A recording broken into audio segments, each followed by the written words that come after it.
Една история, която доказва мъдрост, че изкуството иска жертви, а голямото изкуство иска големи жертви. Историята се случила през 1942 година, когато центърът на София бил осеян с кабарета, казина и вариетета. В кабарето Юнион клуб гвоздия на програмата бил изключителният акробат бай Иван Кабасолиев. Славата на бай Иван Кабасолиев се дължава на невероятно трудния номер, който изпълнявал всяка вечер.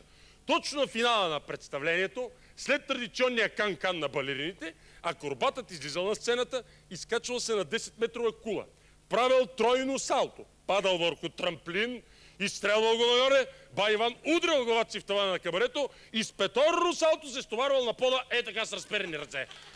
Просто си сплескал.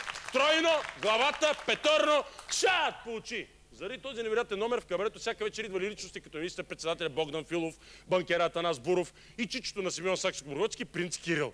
Той даже веднъж поръчал в чест на бай Иван 10 бутилски френско шампанско Дон Периньон. Лошото било, че след всеки спектакъл Кабасолиев лежал в гримьоната си със страшни болки. Представете си всяка вечер да се меткаш ти като ненормален. Първо дръж, че шибваш главата горе, после се изплескаш от 10 метра. Това тялото на акробат било покрито с шинини и рани като тялото на гладиатор. Ръсъл Кроу във филма Гладиатор. Един ден след представлението екстремният акробат отишъл при управителя на кабарето Хари Гюзел Балдаров и му казал: Хари, смятам да сложа край на кариерата си. Управителят се отчаял като Иван Костов след парламентарни избори. Започнал да скуби кадриците на перуката си и да стене като булка в първа брачна нощ. Бай Иване, не ме напускай! Казал Хари със азисов фалцет. Без теб пиония клуб ще валира! Ще валира! Акробатът погледнал управителя с тъжните си очи, почесал носа си, който бил чупен 34 пъти и въздъхнал: не мога повече, бе, Хари, болките са ужасни. А и не съм млад вече. Другия месец ставам на 70. Не искам да умирам на сцената. Управителя Гюзел Балдаров бил все пак добър човек и влязал в положението на бай Иван. Освен това, акробатът обещал да подготви невиждан номер за бенефиса си, за последното си изпълнение в Камара Юнион. Представяш ли си, Хари, ще направя същия номер, казал нашият бай Иван, обаче с завързани очи. Такова нещо никой по света не е правил. Това ще бъде най-великата атракция в шоу-бизнеса. Точно един месец на юбилея на великия акробат се стекал целият софийски хай-лайф.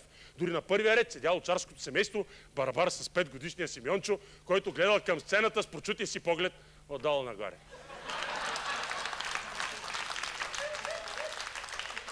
Програмата била към края си. Балерините изиграли набързо своя канкан. И отишли. След което музиката стихнала, бай Иван завързал очите си. С една нищо не виждал, с си излязал на сцената. Велики акробат стигнал с опипване до сцената, покатерил се бавно по 10-метровата стълба. Съсредоточил се и скочил. Скокът бил перфектен, както винаги, тройно салто. Не виждаше акробат паднал точно върху трамплина, който го изстрелял към тавана, след който си шибнал главата, приземил се с разтворени ръце и така върху сцената. Ша! Тогава настъпил най-страшният момент. Вие ръкопляскате, но тогава нямало ръкопляскания. Бай Иван очаквал взрив от овации, но вместо това в залата царяла гробна тишина.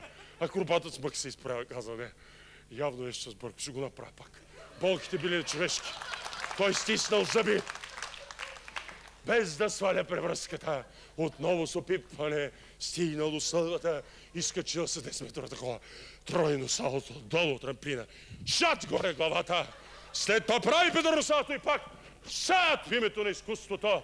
На върха на кулата той, като се изправил стороно, капчици пот избили дори по черната превръзка на очите ми. Той отново се хвърли, отново ви разказвам този съхрантален момент, че той е виртуозен.